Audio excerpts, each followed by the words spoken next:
জায়গা যারা রাজনৈতিক কর্মী, যেমন আমরা প্রায় ইলেকশন ইঞ্জিনিয়ারিং এর কথা বলছি, কিন্তু ইঞ্জিনিয়ারিং ঠেকাইতে পারাটাও কিন্তু রাজনৈতিক কর্মী হিসাবে আমাদের যোগ্যতা ছিল, যে যোগ্যতাটা আমরা অ্যাচিভ করতে পারিনি।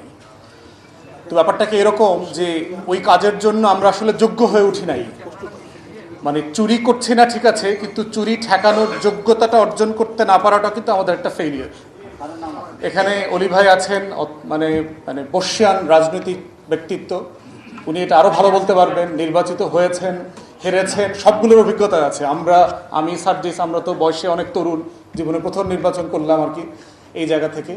তো সেই জায়গাতে আমার কাছে মনে হয়েছে যে রমজানে আমরা যারা রাজনৈতিক কর্মী আছি, আজকে দেশের এই জায়গা থেকে আমাদেরকে বিবেচনা করা দরকার যে আমরা আসলে কি করতে পারতাম, কোন কোন জায়গায় জুলাই সনদে, ঐকমত্য কমিশনে যেই সেফগার্ডগুলো রাখা দরকার ছিল সেগুলো আমরা রাখি নাই।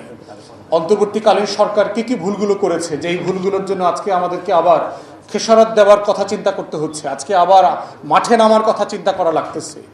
কেন জুলাই আন্দোলনের লোকদের প্রোটেকশন নিয়ে, নিরাপত্তা নিয়ে আজকে 2 বছর পরে একটা নির্বাচিত সরকারের কাছে এইটার আলোচনা তুলতে হচ্ছে, যারা এই জুলাইয়ের সবচেয়ে বড় বেনিফিশিয়ারি।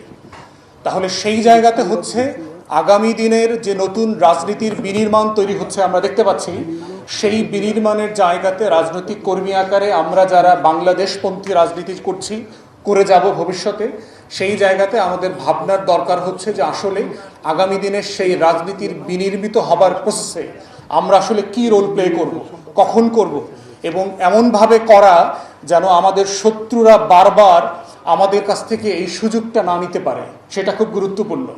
কারণ ইবলিসের ব্যাপারে, শয়তানের ব্যাপারে আল্লাহ তাআলা কিন্তু 2টা জিনিস বলেছেন, 2টা অ্যাডজেক্টিভের কথা বলেছেন। একটা বলছেন যে তোমাদের পরিষ্কার শত্রু, কোরআনে বারবার বলা হয়েছে সে তোমাদের পরিষ্কার শত্রু। আবার এটাও বলছেন যে তার কৌশল খুব দুর্বল, দঈফ বলছেন। তাহলে সে আমাদের শত্রু, কিন্তু সে আবার দুর্বল।